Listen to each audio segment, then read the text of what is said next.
Just over a month after making their television debut, All Elite Wrestling is holding its next big pay-per-view. Full Gear will be held this Saturday in Baltimore, and it's a stacked card, so we have to bring in, of course, our CBS wrestling correspondent, Chuck Carroll, to break all this down. How's it going over there, Chuck?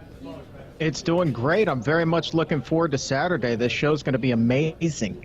There's so much going on in the wrestling world. It seems like we have to talk about so much and so much to catch up on, really, starting with the championship match, Chris Jericho versus Cody, with a unique stipulation just added to this one. Chuck, who do you have winning, and what do you think about Cody putting any future title shots on the line?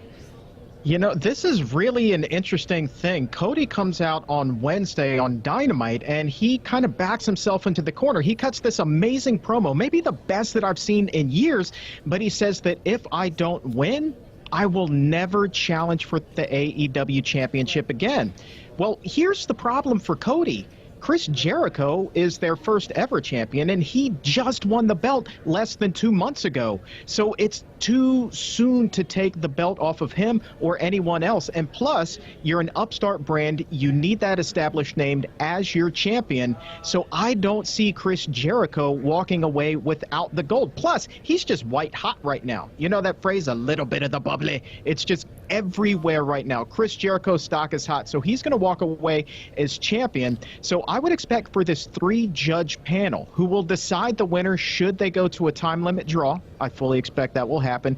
They will somehow swindle Cody, and that will open the door for him to challenge again for the title down the line, despite his proclamation on Wednesday. Next up, the unsanctioned lights-out match between Kenny Omega and Jon Moxley. This is a makeup match after Moxley had to pull out of their bout at All Out, and it's given AEW more time to really build up this match. So how do you see it playing out? Brutally, to be honest with you. I mean, this one is just going to be bloody. It's going to be guts. It's going to be gore.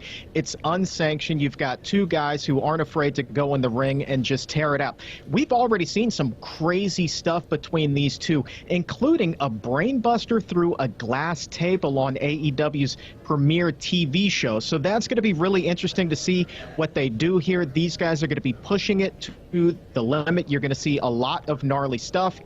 Wins and losses don't count here, but you're going to want to keep Moxley's stock a little bit higher than Kenny Omega. Kenny Omega, of course, one of the faces of AEW. He's got that very, very loyal following among the AEW fan base. And Moxley, he's just this bad guy. You don't really know if he's a good guy, if he's a bad guy. Who is he? He's just an all-out butt kicker. He's going to get the victory here, but somebody's going to get really, really bloody. Both two really good matchups, but Chuck, what's another match that you're really looking forward to during Full Gear?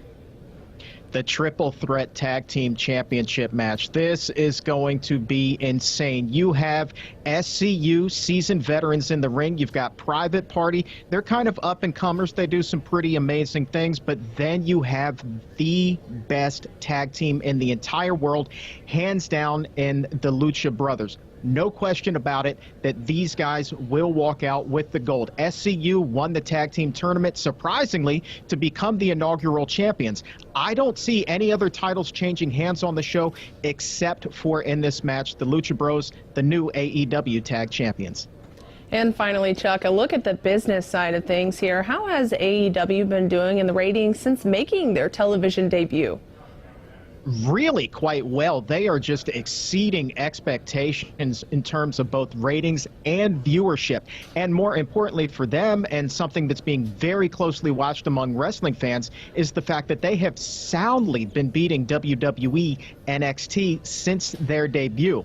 Now, both shows did get hit hard by the World Series last week. Matter of fact, their ratings last week, their viewership was about half of what it was for their premiere episode. I expect that you're going to see some bounce back this week, especially with AEW show being so good on Wednesday night. So I expect that they're going to continue well in the ratings.